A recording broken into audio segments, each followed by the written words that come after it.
President Trump today issued an executive order Friday that would cut federal funding to the Public Broadcasting Service and National Public Radio. Brian Koleski spoke with KASU about how this will directly affect their services, and he joins us now here in the studio. And Brian, what were you told? Station manager Mark Smith told me that they have been preparing for this since January, but it did not happen in the way that they expected.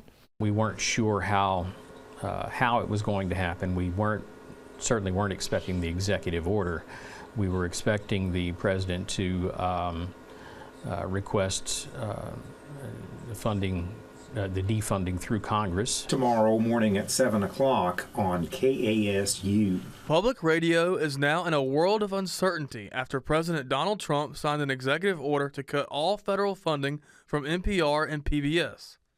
Mark Smith with KASU said that has always been a threat to public broadcasting. Federal funding for public media has been under threat ever since public media was created, really. Just about every year this comes up.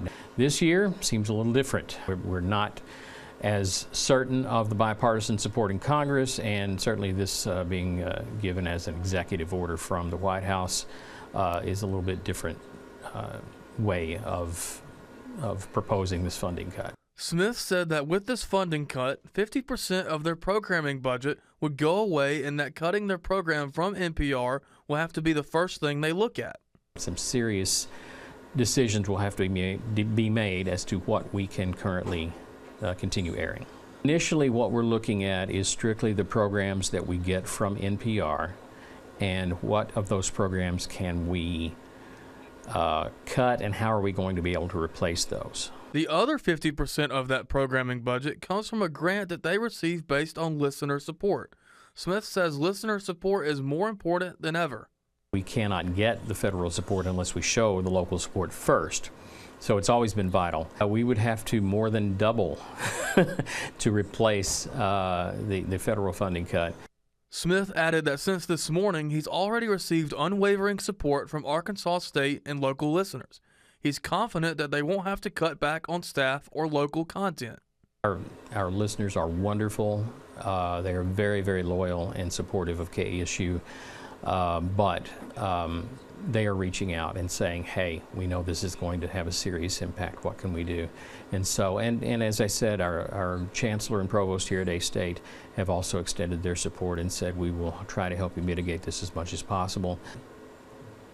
Trying to look at this as an opportunity as much as possible, as an opportunity to show how important public broadcasting is to your local community.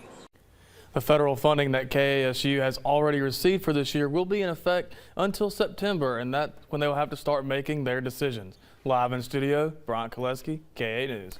Brian, thank you. We have a statement from NPR. It reads, quote, NPR is unwavering in our commitment to integrity, editorial independence, and our mission to serve the American people in partnership with our NPR member organizations. Last night, the president released an executive order seeking to cease all federal funding to NPR and PBS. We will vigorously defend our right to provide essential news, information, and life-saving services to the American public.